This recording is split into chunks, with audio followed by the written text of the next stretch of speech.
to me, doing this metal again, it's like it's my inner 16-year-old that's doing this.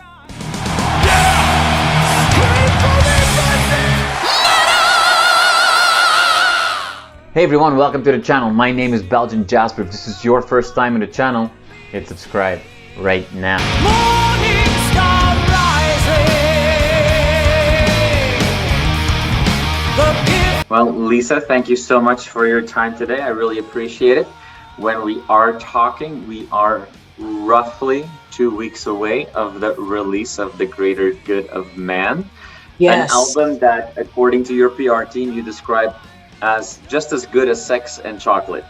So, oh yeah.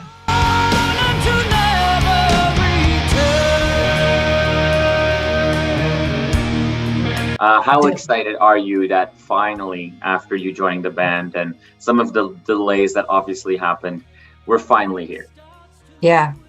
Well, I joined this band in 2019. So yeah, we had a big delay. It was one long day of delay. And so we worked so hard on writing these songs, and we had to do things remotely. He sent me tracks. I wrote the lyrics at home. So to finally have seen this whole project come together, we were finally able to get together and get in the studio. And it's just been like this force that's just been like Sex and Chocolate. It's just this force that builds and builds until it's a final explosion. The gift of the dawn. Love it ever surprise. For a lot of people, this album is gonna be their first introduction to the band. There's more of a momentum behind the band than there was in the past. It's also, you know, some significant changes in lineup. You joined, different singer before. Even though this is the individual members of the band are all have their experience, you've got a lot of experience as well. But in the grand scheme of things, this is a newer band. Is that still somewhat scary as the front person to, you know, take over from somebody else and be the new face of the band? I wouldn't say it's scary. It's exciting. It's a blast. And frankly, I was a fan of this band before I joined the band. And you'll get a kick out of the story of how I ended up joining the band. I was at a show.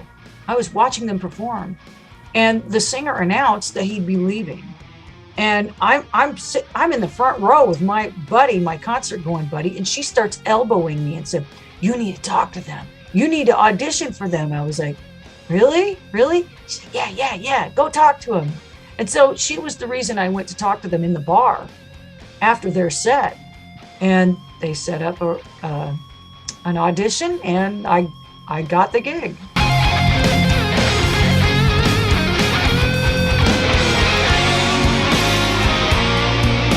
So to me, it's just exciting. It's new. And also, we're playing live. Most of the material we're playing live is from the new album. We're playing a few songs from the previous singer, who I just always admired.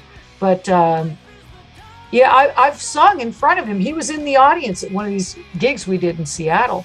And so I got to sing one of his songs, like, to him. And it just really felt more like an honor.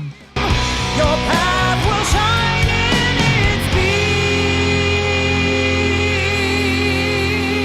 beam. That connection with the past of the band, just to kind of jump straight in here, we see that on the album. You guys re-record a song, Immortal, from the previous album. And I mean this with all the respect in the world, but why?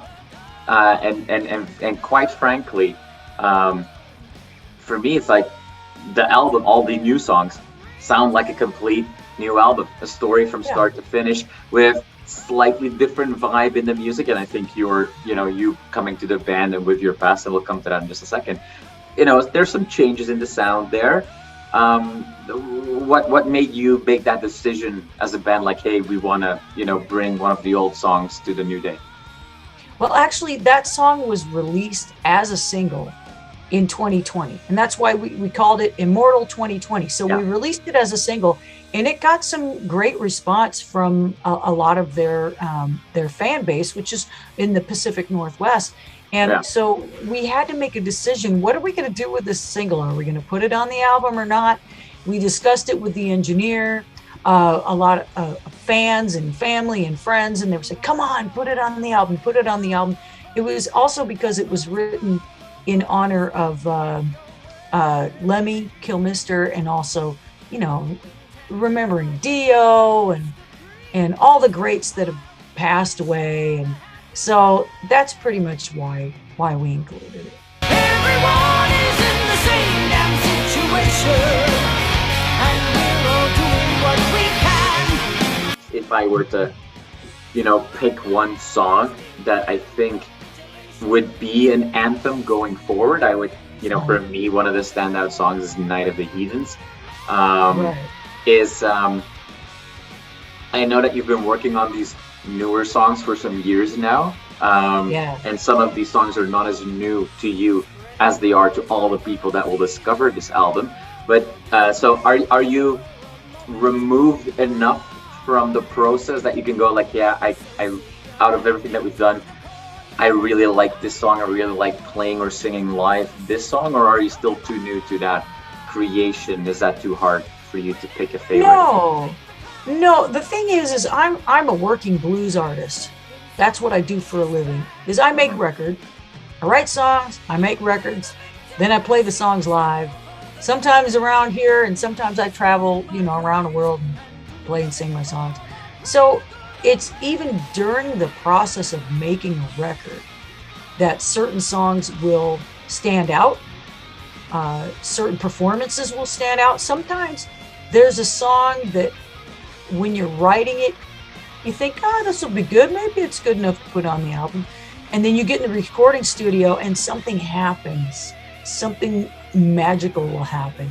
And then all of a sudden this song was just, that you thought was, yeah, it's pretty good. It becomes really something. And Night of the Heathens was one of those songs where the writing process for the band has typically been everybody in a room writing. Okay. And we weren't able to do that this time. So it's primarily Jason Moser who wrote the music, and I wrote the lyrics and melodies, and tweak, because I'm a bass player, I, you know, tweak some bass lines and some chord changes and stuff.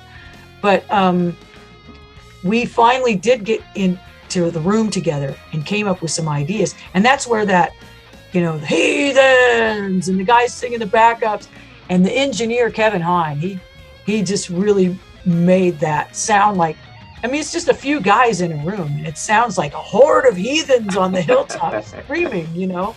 So, yeah, we could tell right away as soon as we heard the playback in the studio, this is kicking ass.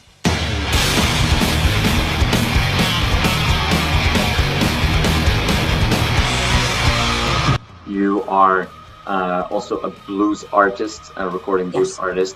You bring some of that vibe into the band, I would say, if we listen to this material versus some of the older material.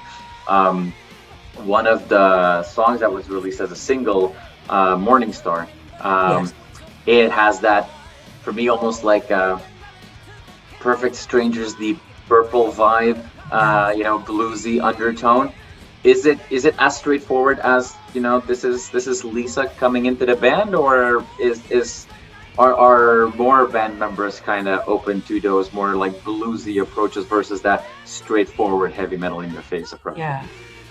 Well, in a way, I started out as a metal fan, and I became a blues fan later on in life and became a blues artist later. But my earliest so-called blues influences were bands like Deep Purple and Black Sabbath and Rainbow, and bands that were blues influenced. And so there's singers like Ronnie James Dio. That, to me, Morning Star Rising's very, the vocal, I actually, in the studio, I was thinking about Ronnie James Dio while I was singing the song. And he was a very bluesy singer for a rock and metal singer. Also influenced by Paul Rodgers. So there's a little bit of that influence in there. But for the most part, those are two worlds that do not collide. I aim pretty, I don't know, very strictly, but when I'm singing metal, I'm singing metal. Sometimes people think I'm from England. They think I'm from the UK when I'm singing metal, because it's very different. And when I'm writing metal, it's over here, and the blues is over here, you know.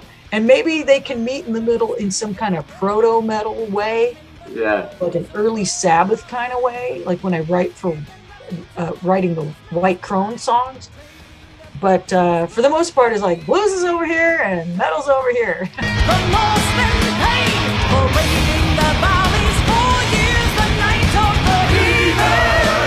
Let me put it this way.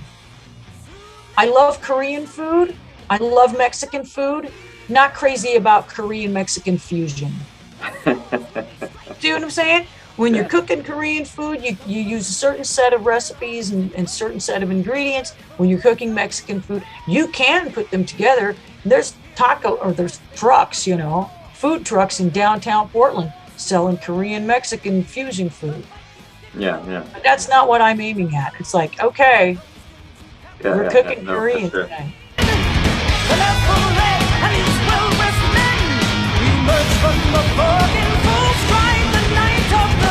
A lot of the new exciting bands that we see come out of Portland are all bands that tend to bring modern metal but with heavy traditional influence. And I'm thinking about Bewitcher, I'm thinking about Silver Talon, you know, those guys. It's interesting to see, as you know, I'm European, moved to Canada, but in the States, you know, traditional metal, you know, it's not been a favorable place for traditional metal for the longest time. Now it's all of a sudden bubbling up again from the ground up, from the underground.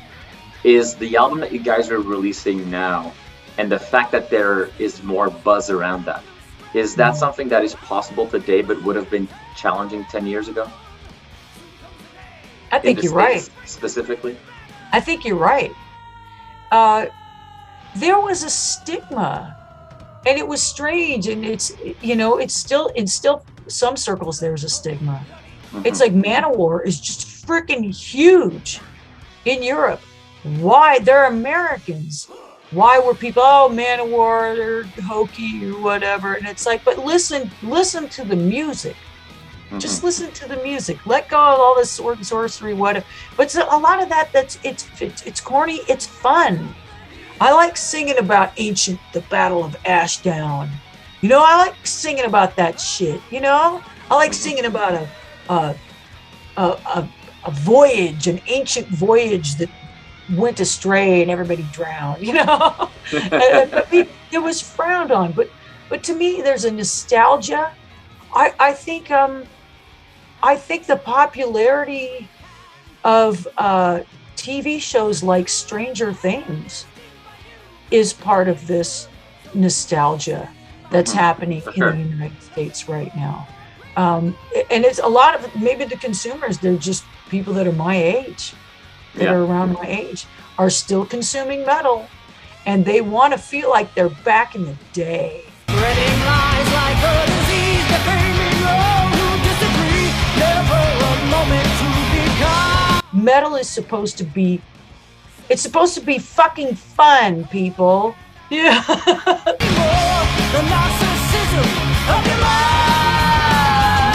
It's clear that the whole NWOBHM was a big influence on Splintered Throne.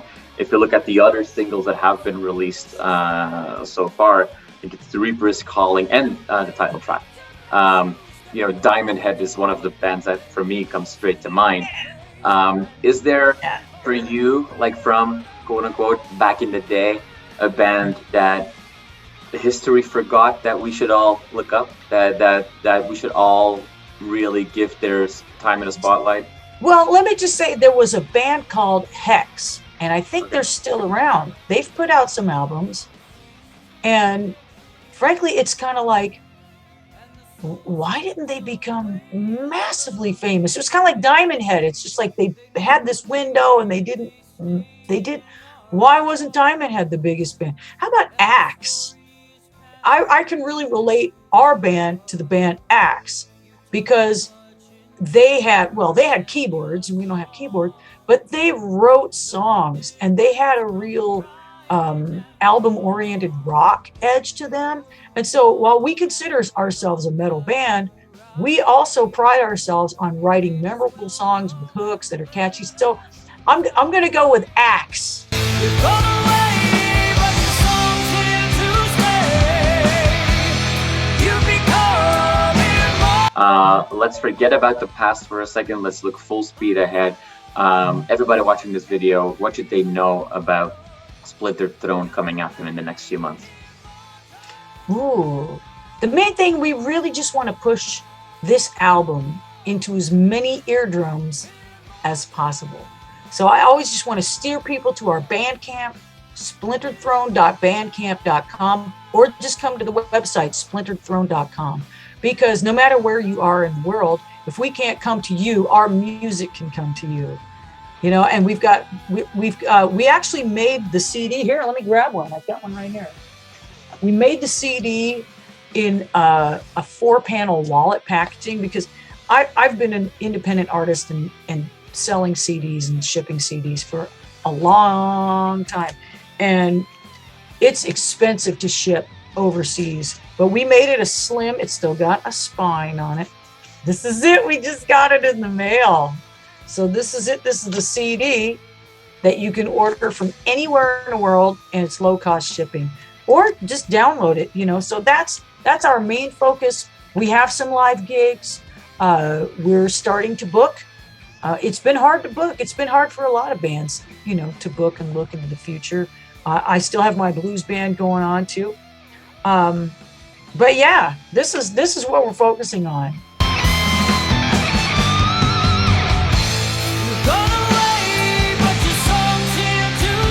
We're really proud of these songs, and we think these songs are gonna, you know, make a lot of people happy.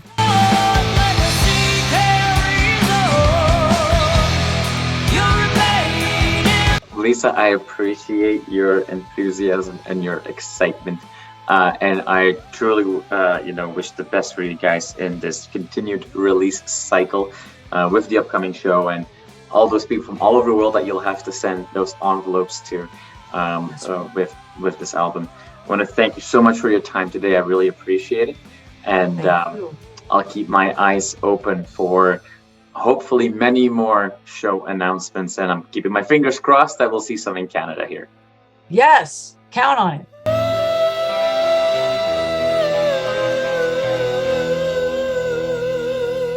You are awesome for watching this video. Click right here to see more content like it and subscribe to the channel.